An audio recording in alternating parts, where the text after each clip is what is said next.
our state of being is determined by two golden windows every 24 hours. And it's the 5 minutes going to sleep and it's the 5 minutes upon waking. And unfortunately, most people, without knowing it, poison those two golden windows where they set their state. So if you've got a racing mind and you're doubting your self-worth and you're unsure about things that happen today, you're in a state of imbalance, guess what? That really attacks you as you're trying to go to sleep. So there's so many people trying to go into this safe space of sleep and they're getting attacked. And so breath work in those times can actually give you the peace you're looking for, the power you're looking for. And take it from a guy, I lost 6 years of my life to pills before I discovered what breath work could actually do for me. Veterans talk about negative eagles on the bedhead, ready to swoop in, those negative thoughts, ready to swoop in and take over your head. And I know if I've lost the first 5 minutes of the day, I've lost the day. So I've just sort of worked on those two golden moments and I've had this incredible success. Very kind of simple, but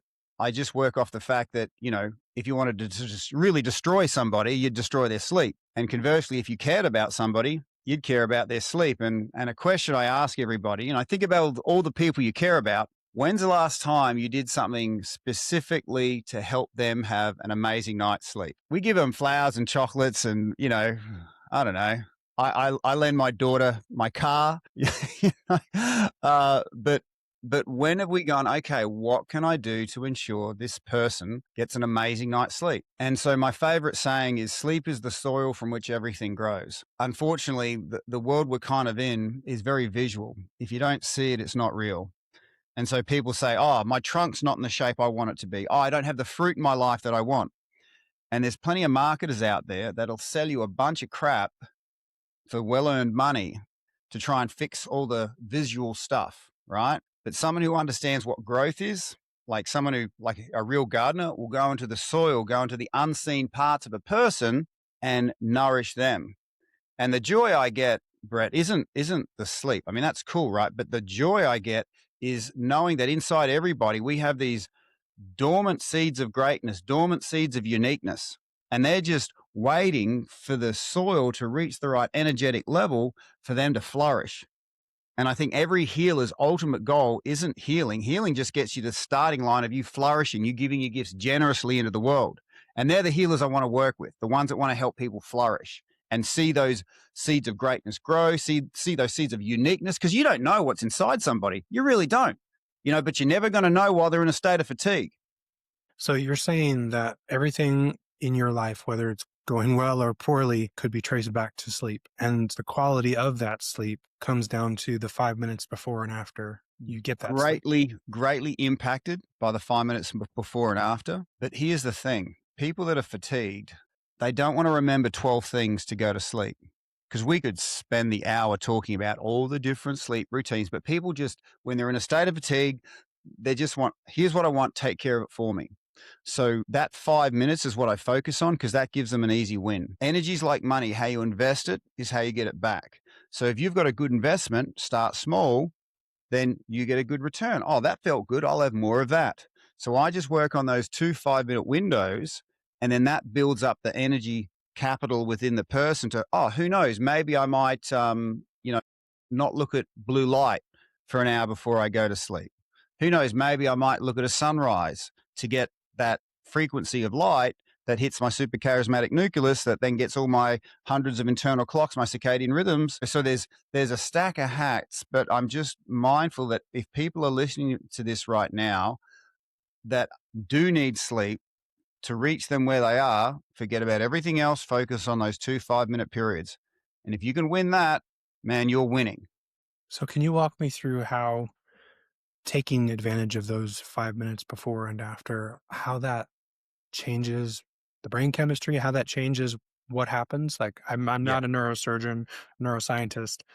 What's going on there? Okay. So essentially, to say it in the neuroscience sense, you go from your amygdala to your prefrontal cortex. Your amygdala is your fight or flight. What does that look like? Well, F me, this day was crap. You know, that guy pissed me off and no, this thing I've got to do tomorrow, you know, and they're my kids, you know, and what about the future? Okay. That's amygdala. It's fast, but dumb. All right. And like amygdala's got its place. It's not wrong. Like if you're in a sporting event and you're just 100% in that moment, you're assessing and you're in that sort of thing. It's great. Right. But it's not a discipline problem. It's a nervous system problem. When you can't switch out of that space into that space where it's okay to let all that crap go, the world's going to spin without us for a second. Okay. And the easiest access I've found to that place, and this is talking to a guy that has taken a lot of pills, alcohol, all those sorts of things to try and go from my, FU world to, you know what, this is a bloody beautiful place to live in, is through the breath. And why am I confident when I say that? Is that this breath is an older, more ancient wiring system than this, and it outranks it. Okay, so do you remember when I said when I was a fighter, the guy was a black belt, but if I took out his lungs, this thing disappeared really quick. So think of us as, and this is where psychologists get it wrong, and they train really hard to get their degrees, but no one actually tells them that the trauma goes down deeper than the words can reach.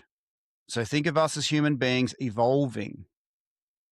Before we were putting paintings on rock walls, before we were sentient, before we were speaking, our deep nervous system was interacting with the world around us, assessing threat, friend, enemy. It was deep ancient wiring, and it's older, and it outranks this thing. So everyone's trying to talk to the new kid on the block, this thing that's working too hard because he doesn't know his place in the team. So when you actually tap into this ancient part of yourself, this little guy can go, you know what? I can relax. There's power in my corner here, and I can be with this. And it is a chemical override. So meditation is kind of thoughts controlling thoughts, which is good if you're in that place. But if you've got a goddamn train wreck going on up here, you can't, it's really hard. Breathwork, on the other hand, is a chemical override. It's like going to the side of your house and pulling the fuse box out. And if you don't believe me, punch someone in the solar plexus and notice how everything stops. Ancient wiring beats new wiring.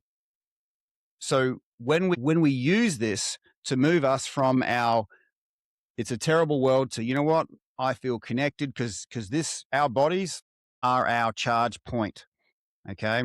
And our mind is our focus point. And sometimes we can be so focused out there. And this is what happens when you're in fight or flight. You're looking for threat. And you're so connected out there, you've disconnected from this. And this disconnect can create all sorts of fatigue, pain, injuries, but it's not registering because you're so focused out there. And when you go to sleep at nighttime, in the daytime, you can live with these imbalances, throw some coffee and some alcohol on it. But at nighttime, all those imbalances show up when you travel those couple of inches from your fight or flight to your prefrontal cortex. And my vision is restoring people's power to plug back into their own body, to see the wondrousness of how we've been made. And guess what? We don't own a set of lungs. We own a medicine cabinet with a lot of different shelves. Whether I'm working with, high school students, I'll show them to breathe a specific way that drops their cortisol so they can, heighten their mental acuity for exams. Or if I'm working with corporates, that want a little breathwork technique that picks them up better than a coffee. The ability to self-medicate through specific breathing is one of the key things I teach.